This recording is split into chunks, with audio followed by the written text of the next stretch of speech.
Hi! నా last post చూసి చాలామంది మేడం మాకు యాంగ్జైటీ గురించి అవగాహన వచ్చింది. కానీ దాన్ని మేనేజ్ చేసుకోవడానికి టిప్స్ చెప్పమని బోలెడుమంది అడిగారు. దాని గురించి ఇవాళ డిస్కస్ చేద్దాము. చాలామంది యాంగ్జైటీ వచ్చినప్పుడు దాన్ని కంట్రోల్ చేయడానికి ట్రై చేస్తారు.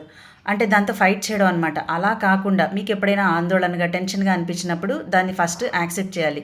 ఓకే. నాకిప్పుడు యాంగ్జైటీగా ఉంది. నాకు కొంచెం టెన్షన్ పడుతున్నాను. బట్ నేనిప్పుడు దాన్ని యాక్సెప్ట్ చేస్తున్నాను అని చెప్పి మీరు కొంచెం అవగాహన తెచ్చుకొని ఐ యామ్ సేఫ్ నౌ. నేనిప్పుడు సేఫ్‌గా ఉన్నాను అని మీ మనసుకి అష్యూరెన్స్ ఇవ్వాలి. యాంగ్జైటీతో ఫైటింగ్ కాకుండా.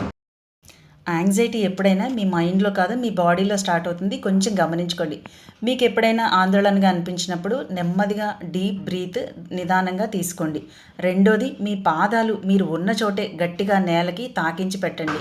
మూడోది మీ చుట్టూ ఉన్న 3 వస్తువుల్ని గమనించాలి. అది బస్సు కావచ్చు, ఇంట్లో ఉన్న వస్తువులు కావచ్చు, మీరు డ్రైవ్ చేస్తూ ఆఫీస్‌లో ఉన్న ఏదైనా సరే 3 వస్తువుల్ని గమనించాలి. మళ్ళీ మీకు మీరు అష్యూరెన్స్ ఇచ్చుకోవాలి. నేనిప్పుడు సేఫ్‌గా ఉన్నాను. I am safe. నేను క్షేమంగా ఉన్నానని చెప్పి మీకు మీరు అష్యూరెన్స్ ఇచ్చుకోవాలి. మూడో టిప్ ఏంటో చూసేద్దాం.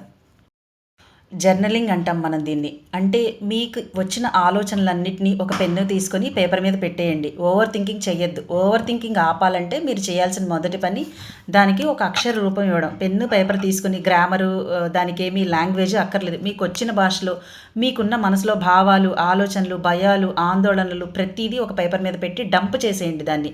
అంటే తర్వాత పేపర్ పడేయొచ్చు, చింపేయొచ్చు, కాల్చేయొచ్చు, ఏదైనా చేసేయొచ్చు. ఇలా మీ మనసులో ఉన్న భావాలకి బయటికి వచ్చి దానికి ఒక అక్షర రూపం ఇవ్వడం వల్ల అక్కడికక్కడ ఓవర్ థింకింగ్ ఆగిపోతుందనమాట. దీన్ని చేసి చూడండి. జనరల్‌గా ఒత్తిడికి గురయ్యే వాళ్ళు చాలా emotional, caring and responsible people అయ్యుంటారు.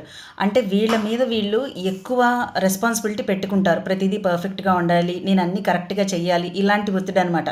అలా అనుకోకుండా మీరు చేసే పని వల్ల, మీరు చేసే దాని వల్లే మీ వాల్యూ గుర్తింపు ఉండదు. అనవసరమైన ఒత్తిడి తీసేసి చేసిన పనిని యాజ్ ఇట్ ఈస్‌గా యాక్సెప్ట్ చేసుకోవడం మొదలుపెడితే చాలా భారం మీ మీద నుంచి తగ్గిపోతుంది. గుర్తుపెట్టుకోండి, యాంగ్జైటీ హీలింగ్ అనేది ఫాస్ట్‌గా చిటికేసినట్టుగా అయిపోదు. నెమ్మదిగా, స్లోగా జరిగే ప్రాసెస్. నేను చెప్పిన విధానాలన్నిటిలో మీకు ఏది సూట్ అవుతుందో గమనించుకొని దాన్ని ఫాలో అయ్యి ట్రై చేసి చూడండి. నెమ్మదిగా ఇది ఖచ్చితంగా సాధ్యమవుతుంది. మీకు కనుక హెల్ప్ కావాలంటే నాకు డీఎం చేయండి. Thank you. Follow for more psychological updates.